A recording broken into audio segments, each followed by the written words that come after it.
of the most controversial reality shows of all time. I think maybe the biggest thing that I don't like about this show is it seems to manipulate the contestants. It's upsetting in a lot of ways. What this producer and all the people who worked for him did to this poor guy. I don't know what your values are, but certainly this show does not fit in any set of values. Most reality shows are about singing, cooking, or dancing, but others were created just to shock or disgust viewers. Some of these shows were so bad, viewers sued the network for airing them. Today, we're diving into the worst. We'll look at TV's most disturbing reality shows, starting from the least to the most shocking. So my goal this year is to give you guys double the amount of videos without sacrificing quality. And in order for me to do that, we gotta keep Visual Venture growing. So 75% of you guys aren't subscribed, and it would mean the world to me if you did. And I promise to give you more fire content. I'm Visual Venture. You are awesome. MILF Manor. Google MILF Manor and you'll see headlines like MILF Manor is the worst thing I watched this year. MILF Manor is a show that should not exist and everyone involved is going straight to hell. And people might have not been overreacting. Their biggest problem was the show's insane concept. MILF Manor was a dating show that premiered in January 2023. It followed 8 women in their 40s and 50s who wanted to date younger men. So the producers handpicked a group of guys who seemed like perfect matches. Please head to the house where you will meet the new men in your life. Wait, this is crazy, bro. But as soon as the guys walked out, the show took a disgusting turn. That's my mom right there. These weren't just random young men. They were the contestants' own sons. They were the sons. It wasn't the friends. It was their own sons, nigga.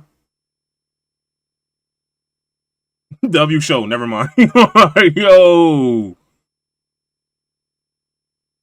Of the older women. That meant that every son had to watch his mother flirt, kiss, and date right in front of him, and the moms had to watch their sons do the same. That's hot. I knew my son Gabriel was going to be in Mexico with me. I thought he was going to be on a separate dating retreat, but he's in my dating pool. But that was just the beginning. Instead of giving everyone separate rooms, the producer forced each mother and son to share a bedroom. So if a mom wanted alone time with one of the other guys, she had to kick her son out. Viewers were horrified, calling the show demented and weird. However, for the mothers and sons on the show, the experience was worse. By the second episode, one of the sons was left legitimately traumatized after finding out what his mother did. The producers needed to keep the show exciting, so in every episode, contestants were forced into awkward challenges. In episode 2, they had to guess each other's inappropriate secrets. That meant that sons had to sit there and listen to their mom's bedroom experiences and vice versa. Obviously, it did not end well. During the challenge, one of the moms confessed to doing something with her son's best friend. Okay, my secret is I with your best friend. Yo! The son was speechless. He later told the show producers that he felt traumatized by the savage news.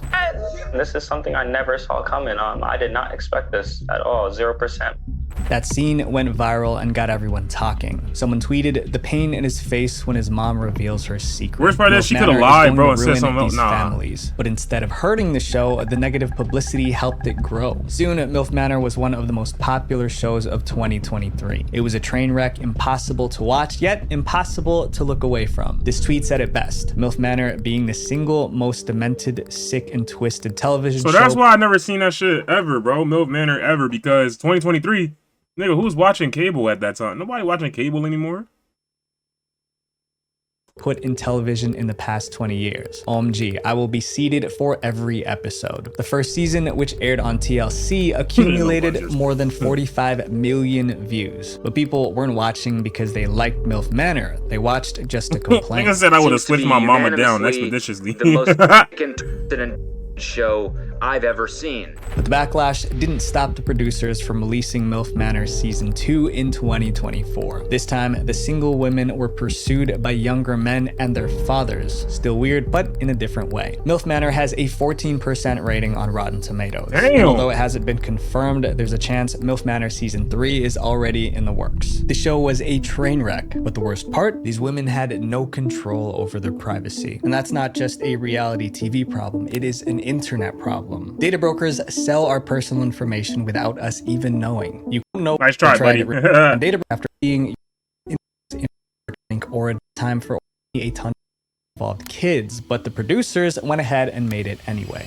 Kid Nation. What? It involved Hold on. What did I miss? money.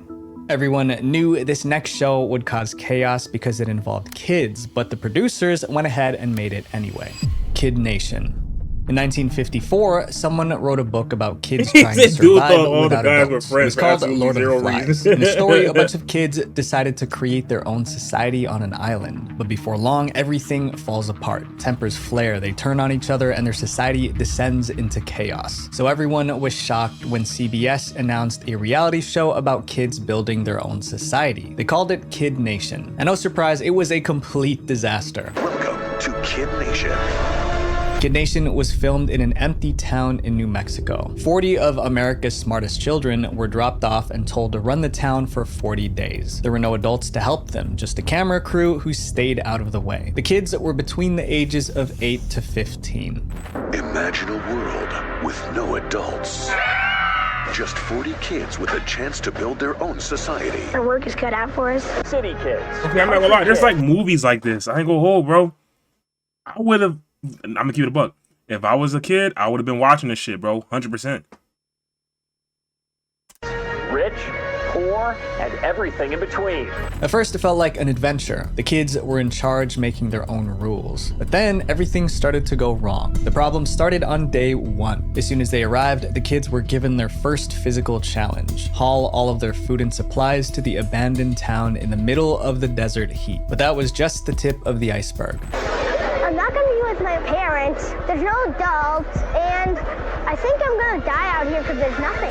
When it was bedtime, they were given paper-thin, dirty mattress pads to sleep on. Food wasn't any better. They were only given canned goods and dried beans and had to learn how to prepare their own meals. Well, when we first started planning for dinner, I realized that a lot of us haven't done anything like this before. Then there was the issue of medical care. With no parents around, they were left to treat their own injuries. Medics were on standby, but they only stepped in when things got really bad. With each passing day, Kid Nation got more chaotic. Kids ate with their hands because there were no clean dishes. I've never seen that. Broke out, I've never seen someone Lord was of the always Flies. complaining about something. I never knew what it was, or I don't know anything about Lord of the Flies. No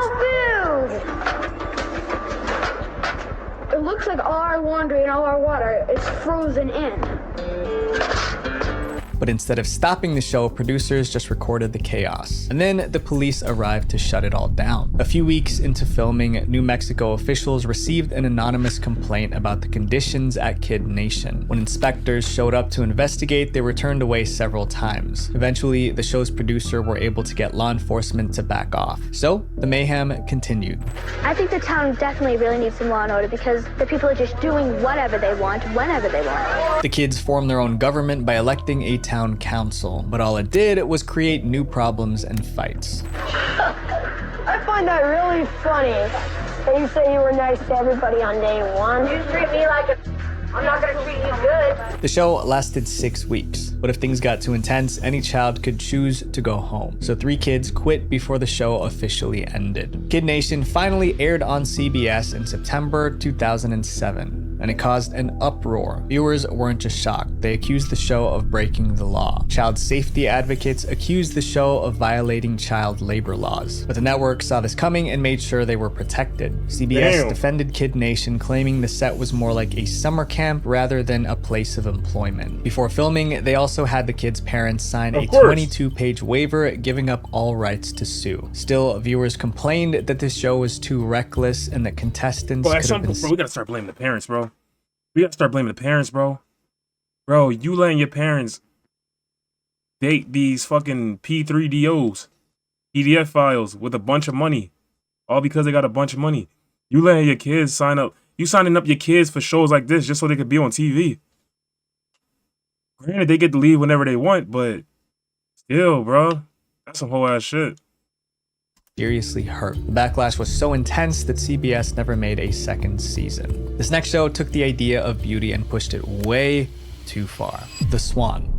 What happens when you mix plastic surgery and beauty pageants? You get this horrible show. The Swan was a reality show where women got plastic surgery to compete in a beauty pageant, and every step of the process was recorded for the world to see. But what aired on TV was so unsettling, it was called the most sadistic reality series of the decade. Each episode began with the show selecting women they called ugly ducklings. Damn. Got hair I feel completely unbearably disgusted with myself. For 3 months, these women went through an extreme makeover with a team that included a personal trainer, therapist, dentist, and cosmetic surgeons. But the biggest part of their transformation involved plastic surgery. Women went under the knife for dramatic transformations, going from ugly ducklings, that's the phrase the show used, to beautiful swans.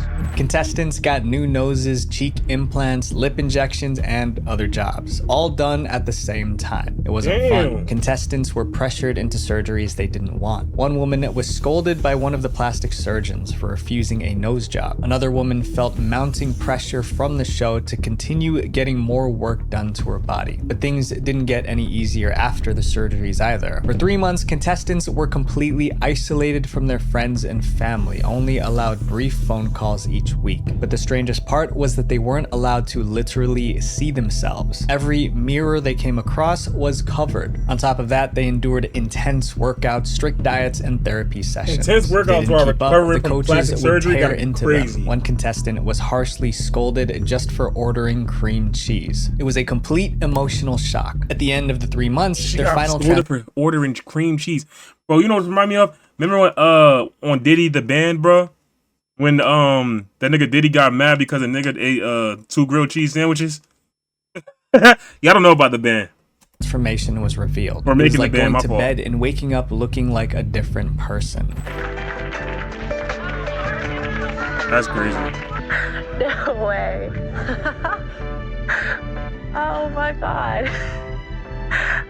But the show wasn't over yet. Each season, 9 contestants were chosen to move on to the Swan Beauty Pageant. Those who didn't qualify for the pageant were simply sent home with no further support. That was pretty cruel considering they just went through life-changing surgeries. Damn. And the people that they bring on to the show to undergo all these procedures do have sometimes profound psychological issues that they need help to work through. And this is not something that you can do in a 2.5-month program. Some contestants later said they struggled with depression after the show ended, but the show didn't care. They focused on the women who made it to the Swan pageant, and for those women, well, things didn't get any better for them either. Instead of celebrating each contestant's journey, the show turned their transformations into a competition, adding more pressure to an already stressful experience. And we've been, relying on each other, and then all of a sudden they're going to pit us against each other, not by our choices. The Swan pageant was a standard beauty contest with categories like evening gown, swimsuit, and lingerie. Whoever was considered the most transformed woman at the end was crowned the winner.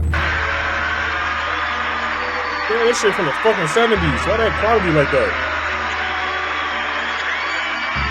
The first season premiered in April 2004, and it was a hit, averaging 9.1 million viewers a week. Despite the high ratings, it also received a ton of negative comments. The show stirred a major controversy, particularly over the ugly duckling crap. Critics called it hurtful and repellent. Mental health experts said it promoted dangerous beauty standards. But the whole setup and the people standing back there, it seems so contrived and fake that I just don't like it. Even plastic surgeons spoke out, saying it was risky to put contestants through so many surgeries in such a short time. After 2 seasons of non-stop criticism, The Swan was canceled. But as time passed, its reputation only got worse. Entertainment Weekly ranked it the worst reality television show ever produced. This next show wasn't just deemed disturbing by the public. I think we can all agree that the premise itself was meant to be as shocking as possible. My Strange Addiction.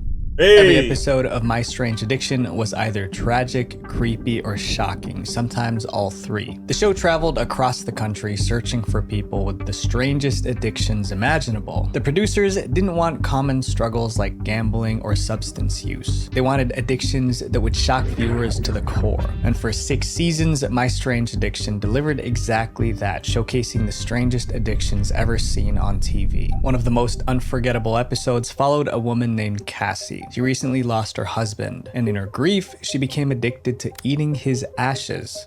That I is select my finger. nuts, bro. And I don't just dip it in. I swirl around to kind of feel and get it caked on there good.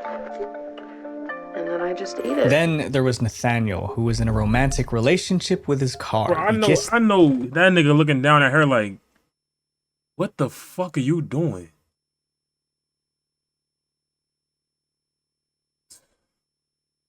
the car, took it on dates, and even got intimate with Oh it. yeah, this nigga fucked this car. It was love at first sight. His body and then his interior and everything just together just seemed to fit. And I just felt an instant connection. He said his body and his interior? And everything. Love you, baby. It was love at first sight. His body and then his So interior this nigga cracked the and everything nigga just car. together just seemed to Okay. fit. And I just felt an instant connection. Some addictions were more about appearances. One man spent thousands of dollars on surgery to look like a celebrity. Some people buy fancy cars or fancy mansions, and what I do with my money is I get surgery to look more like Justin Bieber. Then there was a woman who ate beds, literally. My name is Jennifer, and I'm addicted to eating mattresses. Some of these addictions Oh, weren't I'll just never forget strange, that one, they bro. were dangerous. Yeah. A woman named Lori couldn't fall asleep without her blow dryer turned on next to her. Firefighters warned her it was a serious fire hazard, but she couldn't stop. She, one night, turned on this blow dryer, and the sound of it, the warmth of it, just instantly put me to sleep. And from that night forward, I was hooked. The show quickly became a hit. With each episode, the addictions got stranger and more shocking. But then, one addiction was so bizarre that viewers started to wonder if the entire show was fake. In season 3, episode 27, a woman appeared on the show with a not-so-safe craving. My name is Shannon. I'm 20 years old, and I'm addicted to drinking gasoline. Drinking gasoline is fucking nuts. Nah, I'm not gonna lie, bro. The smell of gasoline is fire. I ain't gonna lie. The smell of that shit goes crazy. But she's drinking it is insane. How is she alive? Episode was so outrageous it made people start asking questions. A Quora user wrote, "Can someone actually drink gasoline daily without ending? I just can't believe she's walking and talking normally. This has to be fake, right?" That person wasn't alone. On Reddit, there was a whole conversation about if the show was fake. I mean, how could someone eat a mattress and not end up in the hospital? And that led to an even bigger question. If these addictions were real, was the show actually helping anyone or just using their struggles for entertainment? Most shows about addiction try to help people recover. My Strange Addiction didn't. It just filmed their struggles and moved on. The show pretended to care. Toward the end of the show, a therapist is usually brought in to assess the addiction and advise on the best course of action for the individuals to take. But most of the time, the therapist's advice wasn't helpful. One critic said it best: "Afflictions are fascinating, but too much time is spent gawking at their odd behavior as opposed to treating it. Only in the final moments do therapists pay a visit, and they oversimplified things by suggesting exercise and journaling." After 6 seasons, My Strange Addiction ended in 2015. Nigga, you can tell that nigga don't care, bro. I looked at him, I thought he was a fucking vampire. The show still go viral, but no one can answer the biggest question. Were the addictions on the show real, or was the entire show one big scam? This next show was built on a foundation of lies and deception. Scare Tactics. Hey! From 2003 to 2013, Scare Tactics aired 114 episodes. And in every single one, the goal was the same: to terrify people like never before. Nigga, if I was on Scare Tactics, bro, I'm not gonna lie, bro. If I was on Scare Tactics, if I'm anywhere where it's an open carry, bro, somebody would have been meeting fucking Jesus, bro. Excuse my language, bro. Somebody, bro. Yo, somebody would have met Tupac or XXX and Tentacion or something, bro. Cause what the fuck would the video? Remember this shit? Like, y'all remember these fucking episodes, bro, on MTV2? Welcome to Scare Tactics, where the cameras are hidden and people's everyday fears are exposed. It was a hidden camera show that lured people into terrifying situations. They thought they were being hunted by monsters, abducted by aliens, or haunted by ghosts. And it was their own friends and family that set them up. Don't set me up for this shit, bro. Somebody gonna die. Each episode began with a setup. Well, I wanted to set up Ryan tonight on Scare Tactics because he always thinks he is so big and bad, and like I was mad young, bro. I remember this shit. He's not as hardcore as he always thinks that he is. The show went all out, using actors. Bro, there would be like, oh, we're going on a camping trip, whatever. But then they'll be like, the friend would be like, on some, this is an example. The friend would be like, oh, I'll be back. I gotta get something from my car, whatever. Your friend is going. It's been like 5 minutes, 10 minutes. Where the fuck is he at? You feel me? Like, where the fuck is he at? But then you'll see somebody in a Bigfoot suit, in a dark, my nigga, in a Bigfoot suit, but all you see is eyes looking at you behind a tree. It'll be some shit like that, bro. And I'm not gonna lie, bro. You not my friend no more after that, my nigga. On some real shit. and special effects to make everything feel real. The prank always started with something normal, like a job interview or a car ride, and suddenly things took a terrifying turn. No, I have nothing to do with it. You want my formula? You want my formula? And just when the victim was about to lose it, the actors dropped the iconic line, "You're on scare tactics." Because you're on scare tactics. Are you serious? Your boyfriend Matt set you up. One of the worst pranks involved a rat monster experiment. The person being set up was hired as an assistant in a mysterious lab. Everything seemed fine until one of the experiments escaped. There's like a little monster man running around in here. What was it?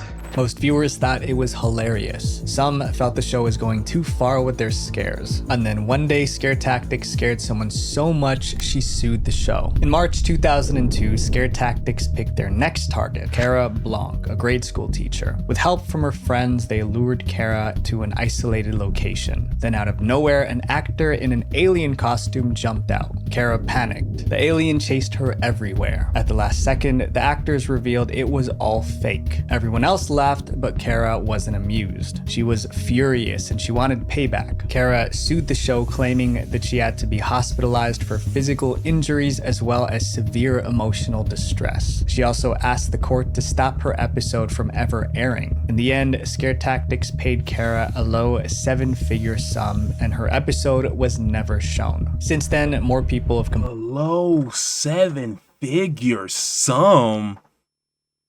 Nigga, how can 7 figures be low? Okay, I get it. It could have been a high 7 figures, could have been a low 7 figures, but calling it a low 7-figure, nigga, 7 figure. Nigga, what? Complained about the show, raising points like, what if someone had a medical condition? What if they fought back and hurt the actors? But everyone was usually always fine in the end. Even the ones who cried usually laughed when they realized it was all fake. So far, there's been 5 seasons of Scare Tactics, and in October 2024, it was revived for a 6th season. Laugh it up. You could be next. I admit, I used to watch this next show back in the day, and I'm surprised it wasn't canceled. Fear Factor. Hey! Fear Factor made people face their worst fears for a chance to win $50,000 US. But these weren't ordinary fears, they were extreme. Wait, niggas was doing this for $50K? Oh, nah. Oh, nah. I'm not eating cow nuts for $50K. Bro, niggas is on this bitch drinking horse milk. I'm cool, bro. You're gonna climb that 110-foot tower. You will walk to the edge of the platform, and you will leap from the edge and grab a hold of that cargo net. You'll be jumping twice your body length. Even the host, Joe Rogan, thought something bad could have happened because the stunts were so risky. Luckily, no one got seriously hurt. Still, a lot of terrible things happened because of Fear Factor. Fear Factor premiered on NBC in June 2001, right when reality TV was starting to take off. NBC wanted a show so wild, so extreme that no one could ignore it. So DJ, you know that don't matter, right? During this time, the yearly annual rate for the average American was probably like 40K during this time. Maybe 35, my nigga. Making 50K from doing all the shit they were doing in this video, and you might lose weekly. Come on, bro. It probably wasn't even weekly, but it just aired weekly. Yeah, nah, bro. I'm not doing it. So just because it was different times don't mean it's not the fucking 60s, bro. We're 50K in the 60s. This is 50K in the early 2000s. Not even early 2000s. It's like early to mid 2000s, bro. In each episode, 6 contestants faced 3 scary challenges. If the contestant was too afraid to complete a stunt, they were eliminated. If they failed the stunt, they were eliminated. Before the stunts even started, contestants had to sign a waiver. The waiver stated that no matter what happened, injury or worse, contestants couldn't sue the show. They signed and the madness began. I'm Joe Rogan. This is Fear Factor. The stunts you're about to see were all designed and supervised by trained professionals. They are extremely dangerous and should not be attempted by anyone, anywhere, anytime. Each episode started with a crazy physical challenge. Contestants had to do things like hang upside down over 100 feet in the air. The second challenge always involved something disgusting, and the final stunt was the toughest. It combined fear and physical endurance. Every challenge was intense, but what really made Fear Factor famous were the disgusting challenges. challenges. No one was Nigga, prepared for how drinking a wild pig they were. snout smoothie. Extremely nervous because I know it's not gonna be fun. It's gonna be terrifying. In one episode, contestants had to eat sheep eyes. The camera zoomed in, capturing every gag and chew, but they were just getting started. Come on, harness my man up. Give him a helmet. Let's go. Let's do it. That nigga mouth is huge. Getting Jeez, sheep damn. eyes. The camera zoomed in, capturing every gag and chew, Look how wide this but they nigga were mouth is, just bro. getting Sheesh. started. Come on, harness my man up. Give him a helmet. Let's go. Let's do it. Put a helmet on him. We had people fly cars across a train, a moving train. Okay, there's risk involved in that, right? Joe Rogan's kicks Contestants is could back fucking out of insane. a challenge anytime. Nigga No got one was Sanji forcing legs. them, but most refused to quit. However, only one person could win the $50,000 prize. Because of these extreme challenges, Joe Rogan expected the series to be canceled after just a few episodes, but he was wrong. Fear Factor was a massive hit. The first 4 seasons were so popular that it became the first network reality show to be syndicated, which means that it aired on other television networks. The show also made Joe Rogan a household name. Then it finally happened. Fear Factor was sued for an episode that went too far. In January 2005, a 49-year-old man watched an episode where contestants drank blended rats. He was so disgusted that he felt happened? dizzy and lightheaded. In his confusion, he ran into a doorway. He blamed Fear Factor for his injury and sued them for $2.5 million. Bro,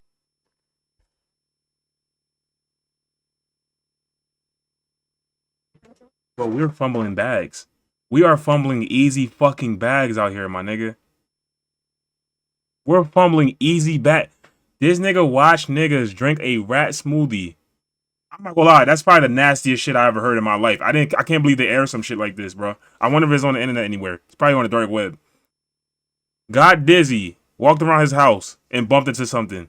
Went to the hospital and said Fear Factor made me do it and got 2.7 mil.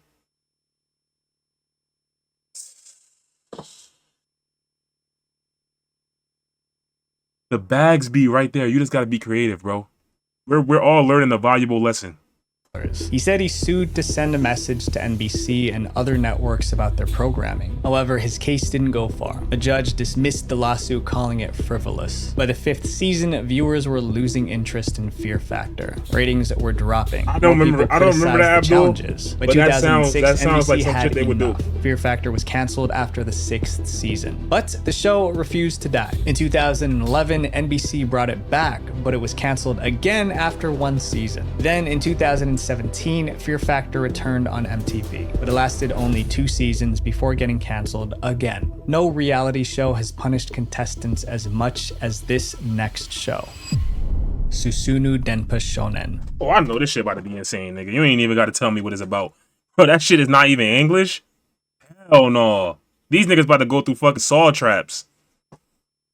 Reality shows are supposed to be fun, but Susunu Denpa Shonen was more like torture. And I am not exaggerating. It was literally described as this. The whole point was to push people to their breaking point. Every season, new contestants were thrown into extreme challenges to see how long they would last before breaking down. Meanwhile, millions of viewers watched from home entertained. The show ran from 1998 to 2002, and every season was brutal, but season 1 was the worst. The first season aired in January 1998. It was called Denpa Shonen: A Life in Prizes. The contestant was a 22-year-old man nicknamed Nasubi. The producers wanted someone desperate for fame, someone willing to take on a mysterious challenge without asking too many questions. Nasubi was perfect. He was an unknown comedian trying to make it big. When producers offered him the opportunity to be on TV, he figured it was his big break. Since it was a new show, the producers explained the rules to Nasubi. He would be locked in a tiny apartment without furniture or appliances. He would have no food, no clothing, and no contact with the outside world. His only way to survive would be by entering magazine sweepstakes and winning prizes. He would basically enter contests where he had a chance to win prizes, but there's a catch. The prizes are completely random. You could enter a sweepstake hoping to win a car, but instead you might win a box of ramen noodles. You never know what you're going to get. That was Nasubi's reality. If he won food, he could eat. If he didn't, he went hungry. If he won clothes, he could wear them. Producers told Nasubi he would be released once he won 1 million yen worth of prizes. That was equivalent to around $8,000 at the time. They also promised the footage wouldn't be streamed live. Instead, they would record everything, edit it down, and turn it into a television special. But that was a lie. It was like a real-life Truman Show. It was broadcasted live.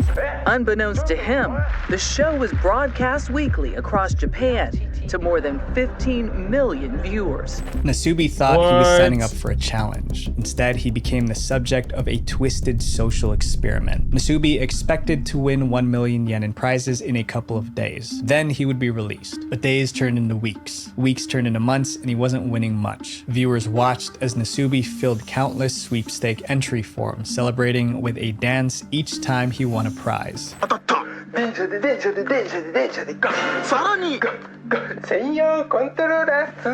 Unfortunately, most of his prizes were bizarre or useless in his situation, like a tent too large to unfold in his room or a bicycle without any space to ride. He barely won food. He sometimes went days without eating, and when Nasubi finally won a piece of meat, he was overjoyed.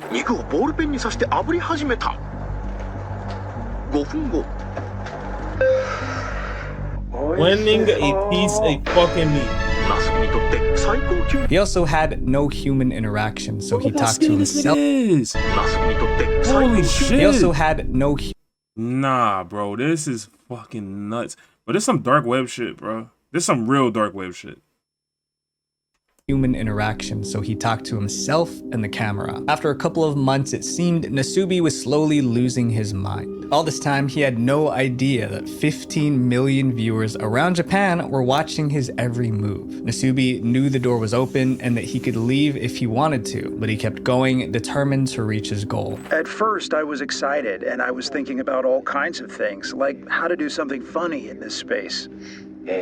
After about a week, I began to worry about whether I could really continue this on my own. It took Nasubi 15 months to win enough prizes to be set free. 15 months of isolation and hardship. Nasubi's story is the most infamous, but other contestants went through extreme challenges too. In one season, 2 men had to hitchhike all the way from South Africa to Norway. In another, contestants were stranded on a desert island and told to build a raft to escape. These weren't just challenges, they were life or death situations disguised as entertainment. Despite the cruelty, Susunu Denpa Shonen was a hit in Japan. Viewers loved watching it. But over time, people started to condemn the show. It felt morally wrong to push people to their limits just for entertainment. It's upsetting in a lot of ways.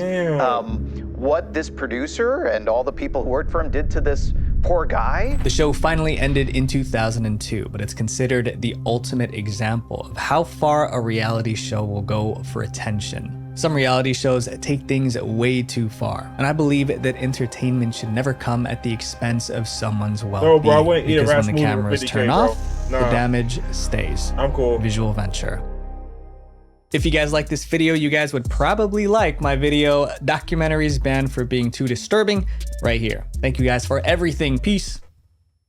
Yeah, I look, you want to watch that. Not right now, though. Sheesh.